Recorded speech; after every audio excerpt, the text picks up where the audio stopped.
I discovered Shake Shack when I first moved to New York City in 2014. Every day after work, I'd make a pit stop at its Grand Central location before taking the 405 train back to Brooklyn. My order was the same every day: a cheeseburger with Shack sauce, pickles, and onions, and an order of fries. It took about a week before the cashiers remembered my order, and it was by far the busiest restaurant in the terminal. It's hard to think of a bigger restaurant success story over the last decade than Shake Shack. By now, the story is pretty well known. Shake Shack began as a hot dog cart in 2001 in Madison Park by famed restaurateur Danny Meyer. The menu was handwritten on a single sheet of paper in about 10 minutes and is about 85% intact today. But there's so much more to the story. Like for 3 years after 9/11, that hot dog cart paid the bills at the crown jewel of Meyer's restaurant empire. Or how about the time they wasted over $1 million developing a line of French fries only to throw them away out of pure pride? There are 3 numbers to look out for in this story. 700,000, the amount Danny cobbled together to open his first restaurant. 25 million, the only outside investment the company ever took. And 47, the share price at the end of its first full day of trading. Thanks so much, Danny. Okay, my pleasure. Are you rolling? I'm doing it. We're good. We're live. Today, there are 320 Shake Shacks around the world, generating nearly $600 million in revenue. Here's how Danny Meyer built the team that built Shake Shack. For CNBC Make It, I'm Nate Skid. This is Founder Effect. It's hard to tell the story of Shake Shack without learning a little bit about one of the most influential restaurant groups in the world, Union Square Hospitality Group, home to the likes of 11 Madison Park and Gramercy Tavern. Danny Meyer's origin story is the stuff of legend. In his early 20s, the night before he was going to take the test to get into law school, his uncle asked him a simple question. Do you want to be a lawyer, don't you? And I said, no. And he got really angry with me. And he said, you are going to be dead a hell of a lot longer than you're going to be alive. And I'm just glad. I would have made the world's worst lawyer. Well, there's a big difference, I think, from, hearing a piece of advice and following through on it. Well, I took the LSATs the following morning. I'm sure I didn't do a great job. I do know that I never applied to one law school, but the Monday after that Saturday, I did apply to the New York Restaurant School, and I convinced one of my best friends from college to join me. I said, you be the money guy, I'll be the food guy. We'll get this thing figured out. After just 2 classes, his buddy dropped out, but felt so bad for leaving Danny hanging, he pulled some strings to get him an interview for a position as a day manager at a Manhattan restaurant called Pesca. Here was the interview. He looked at my feet, and then he looked at my face, and he said, you'll do. And how important was that experience just to learn the business, to learn if you like the business before jumping all in? Well, I think it was incredibly important because one thing that I haven't shared is that for the 3 years before taking the LSATs, I was working as a salesman selling electronic tags to stop shoplifters. And I was the top salesman in the company. And believe me, at the age of 23, 24, 25, making a lot of money on commissions with nobody to spend it on except myself. And I knew I could put that money into this restaurant, but I needed to learn whether I actually liked working in a restaurant as much as I liked dining in restaurants. I could not get this bug out of my system. It's just like, I had to do it.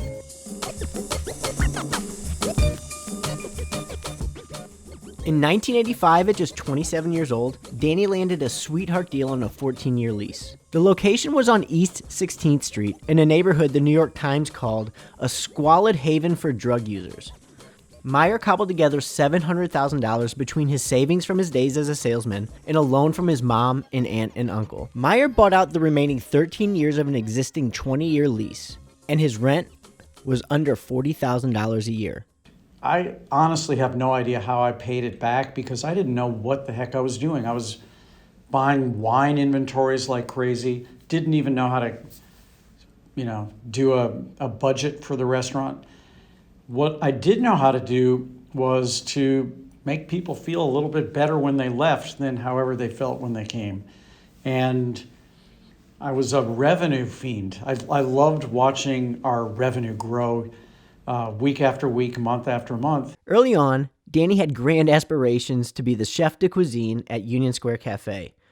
But reality struck in the form of a disastrous dinner service. He quickly learned that running a successful restaurant in New York City was a fistfight. Sometimes literally. And when there was a drunk patron in the dining room, walking around with his tie tied around his head, complaining that we didn't have baked potatoes, the waiter called me out to cut the guy off, and he and I got into a fist fight. And lo and behold, the restaurant critic of the New York Daily News, unbeknownst to me, was not only reviewing us that night, but was watching this whole fight take place. Instead, he put his focus on his strengths, taste-making, and building the right team.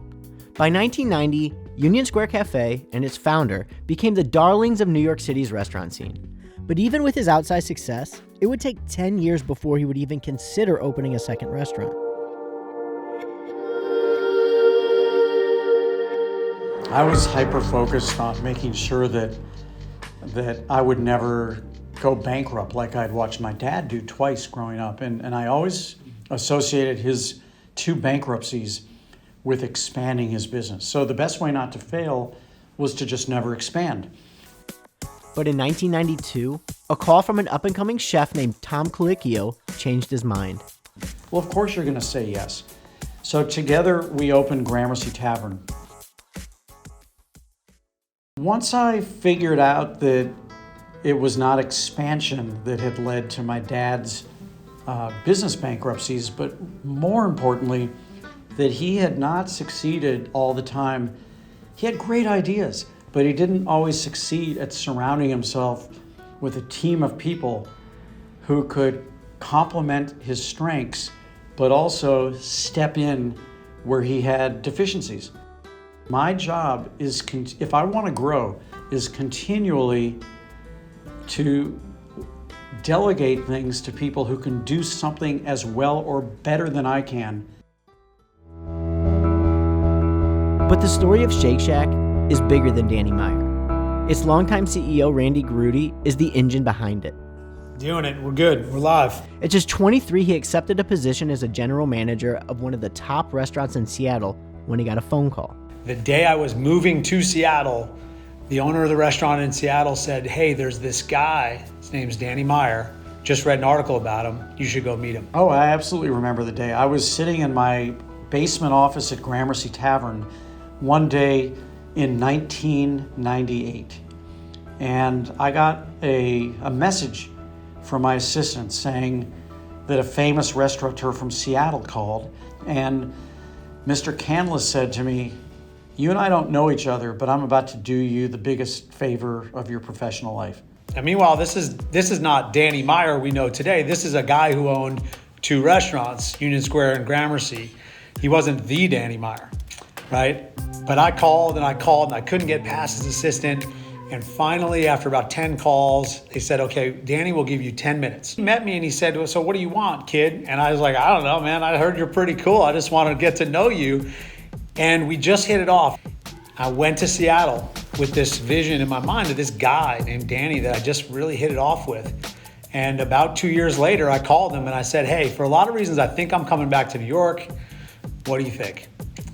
And, he kind of told me, "Young man, you are not prepared for this. You're definitely not qualified, but I'm going to make you the general manager of Tabla at 24 years old." Wow. Why did he do that? I'm not sure. Danny has a knack for recognizing talent and putting it in a position to succeed. Although Randy must have stood out amongst his peers. Shortly after starting Tabla, he broke 5 bones in his foot in a basketball game. Randy shows up the day after his surgery with a stool. And he said, "I'm just going to be the maitre d' on a stool for the next 6 months." I had to learn how to lead differently. I think that fundamental change in my life, that moment of breaking my foot, also taught me I have to figure out how to shift as a leader and how to do things that don't require me to just be physically successful. The leader's whole job is to make it fun to come to work. Understanding that work can be really hard because you're solving problems all day. But you want someone who you say to yourself, if we put this person in the lead, people, really good people, really talented people are going to be more excited than ever to be on this team. That's when magic can really happen. While Randy was ascending the ranks to Director of Operations at Union Square Hospitality Group, Danny was working on a community project of sorts. An art installation was looking for a hot dog cart, but Danny wanted to use the cart for a social experiment. He wanted to see if fine dining hospitality could work on blue-collar cuisine. In the summer of 2001, Danny opened a 400 square foot kiosk serving Chicago-style hot dogs. And I wanted to see if our workers at the hot dog cart, who were out-of-season coat checkers waiting for the weather to get cold, if they could remember everybody's favorite preferences amongst these toppings. That's the only reason we did it. Did you let them know that that was the test? Absolutely. I said, I want to see if people can feel hospitality even at a hot dog cart. Did you ever make a profit on the hot dog cart itself? Well, we lost money in year one. We lost money in year two. But it was year 4 that we said, okay, enough of this hot dog cart. Let's turn this into a permanent kiosk. Well, something scrumptious is shaking in Madison Square Park. It's the new Shake Shack that's now open for business. In 2003, Danny gifted the kiosk to Madison Square Park while maintaining ownership over the business that occupied it. It's true. He wrote the Shake Shack menu in 10 minutes on a single sheet of paper. The food would be prepared out of a spare kitchen inside the 3-star Michelin 11 Madison Park, which was just across the street.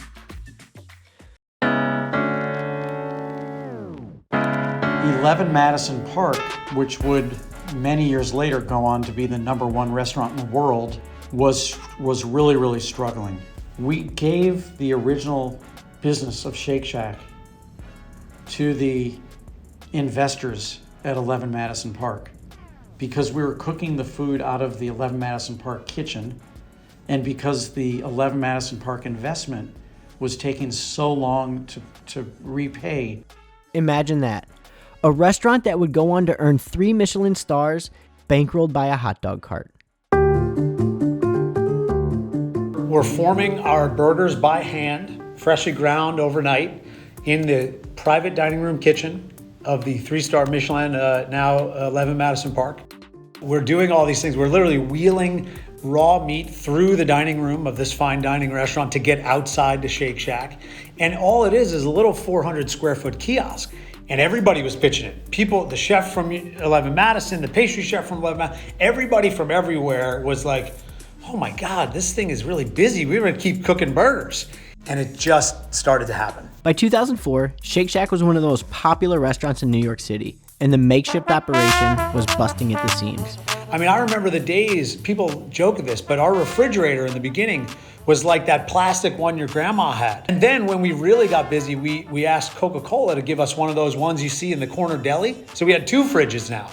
And like, that's what Shake Shack was. People think it was this like destined to be. No, we just thought we'd sell a few hot dogs, and people just kept telling us they like it. You know, it was hundreds in the beginning in a day. Then it became thousands, and then it became 5,000 or 10,000. At a certain point, he said, you know what, this is what I want to do full time. And I was shocked because I thought everybody only wanted to be in the fine dining restaurant business, you know, the ones that win James Beard Awards. And Randy said, nope, this is the one. And I said to Danny, you know, I think I want to put away my suits and ties and Chateau Margaux and think about this. In 2007, I was walking home one day on the Upper West Side where I live today, and I saw a for rent sign. And, you know, in New York real estate, there's usually not a for rent by owner sign. I was hyper-focused on making sure that I would never go bankrupt, like I'd watched my dad do twice growing up. I had this voice in my head. At this point, we had never done anything more than once. You know, I was having nightmares about this. This is going to be the beginning of the end.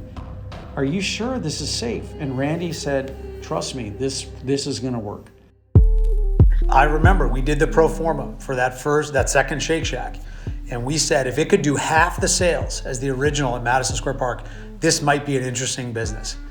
In year one, it did more sales than the original in Madison Square Park. What were the sales? Do you remember? It was somewhere in the $5 to $6 million range, which was more than that at the time, which that was crazy. $5 burger joint doing that kind of sales. But let's be really clear.